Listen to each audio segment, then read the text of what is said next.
बिस्मिल्लाहिर्रहमानिर्रहीम। मुअज़्ज़ज़ सामईन और नाज़रीन, अस्सलामु अलैकुम वरहमतुल्लाहि वबरकातुहू। मैं उम्मीद करती हूँ कि आप सब खैरियत से होंगे, खुशहाल होंगे। अल्लाह ताला आपको खुश और आबाद रखे और आपकी तमाम मुश्किलात को आसानियों में बदल दे।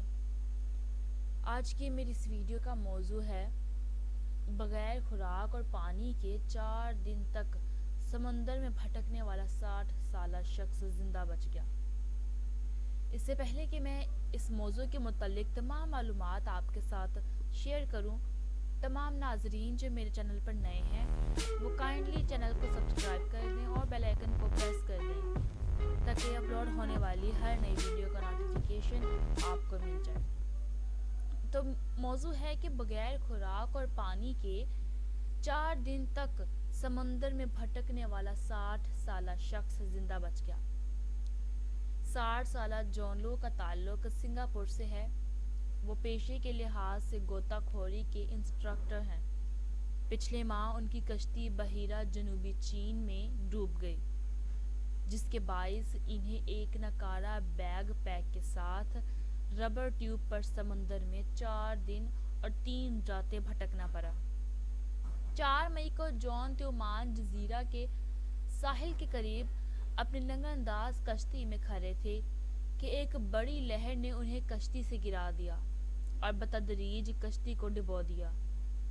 जॉन कश्ती से सिर्फ रबर ट्यूब और अपना बैग पैक ही हासिल कर सके। शुरू में जॉन परेशान नहीं थे। उन्हें उम्मीद थी कि वो जल्द ही तैरते हुए साहिल तक पहुंच जाएंगे, लेकिन ऐसा ना हो सका। वो पानी के बहाव का मुकाबला ना कर सके और पानी की लहर ने उनके कदम डगमगा दिए और वो इसी तरह खुले समंदर में पहुंच गए। रात 10 बजे तो इन्हें साहिल नजर आना ही बंद हो गया। इसके बाद वो 4 दिन तक खाने और पीने के काबिल पानी के बगैर भटकते रहे। जॉन ने अपने तजुर्बे के बारे में बताया कि इस दौरान इन्हें शदीद जहनी तकलीफ का सामना करना पड़ा, क्योंकि समंदर का पानी चूंकि नमकीन होता है, नमकीन पानी आंखों में जाने की वजह से वो ठीक से देख भी नहीं पा रहे थे। आंखों में इन्फेक्शन हो चुका था। एक बार तो वो चीज़ों से बातें करने लगे। रबर की ट्यूब को उन्होंने अपना भाई करार दिया और इसे बातें करने लगे। उन्होंने अपनी घड़ी को भी अपना भाई और लड़का बना लिया। जहनी कैफियत के अलावा उनकी जिस्मानी हालत भी बहुत ज़्यादा ख़राब हो चुकी थी।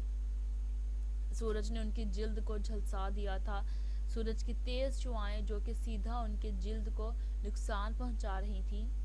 एक बार तो उन्होंने बताया कि उनके कपड़े ने उन्हें इतनी ज़्यादा तकलीफ़ पहुंचाई कि उन्होंने सारे कपड़े ही उतार दिए।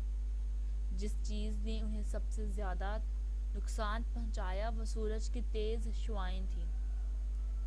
सूरज की शुआओं से बचने के लिए वो अपना मुंह पानी में रखते। समंदर का पानी बहुत ज़्यादा नमकीन होता है। नमकीन पानी उनके चेहरे को नुकसान पहुंचा रहा था, जिसकी वजह से उन्हें ऐसा महसूस होता था कि पानी में उनको सुइयां चुभ रही हो। इतनी तकलीफ, उनका कहना है कि उन्होंने बहुत ज़्यादा तकलीफ का सामना किया। पानी में मुंह डालते साथ ही उनको ऐसा महसूस होता जैसे हजारों सुइयां उनको चुभने लग गई हैं। घंटों पानी में रहने की वजह से उनकी बगल की जिल्द रबर की ट्यूब से चिपक गई थी, जिससे उन्हें और तकलीफ होने लगी। समुद्री मखलूक भी उनके पाँवों में काटने लगी, क्योंकि समुद्र में बेइंतहा आबी जानवर होते हैं। उनका कहना है कि समुद्री मखलूक ने भी उन्हें बहुत ज़्यादा तकलीफ पहुंचाई। जो उनका कहना था कि इस हालत में उन्हें ऐसी आवाज़ें आने लगी जो उनसे रबर ट्यूब को छोड़ने का कहती, और वो अजीबो गरीब चीज़ें देखने लगे। खुशकिस्मती से उन्हें उन आवाज़ों पर ध्यान नहीं दिया। कई बार तो उन्होंने मर कर तकलीफ से जान छुड़ाने का सोचा, लेकिन जब फिर अपनी फैमिली के मुतालिक सोचते तो इस ख्याल को छोड़ देते।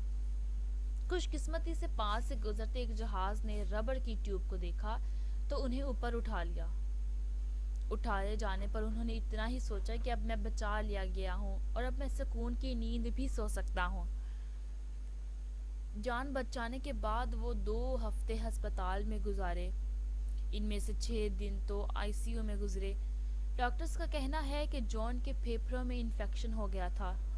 مایا کی کمی کی وجہ سے گردے فیل ہو گئے تھے، نمکیات گردوں میں مکمل طور پر بھر چکی تھی اور ان کے جسم کی جلد جھلس گئی تھی۔ خوش قسمتی سے وہ بالکل صحتیاب ہو گئے ہیں۔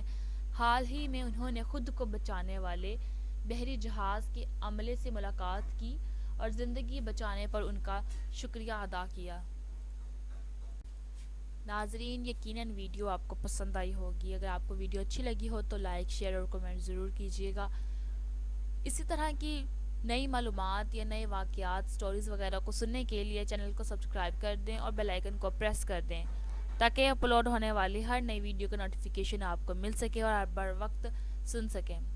اپنی دعا میں یاد رکھیں۔ اللہ حافظ۔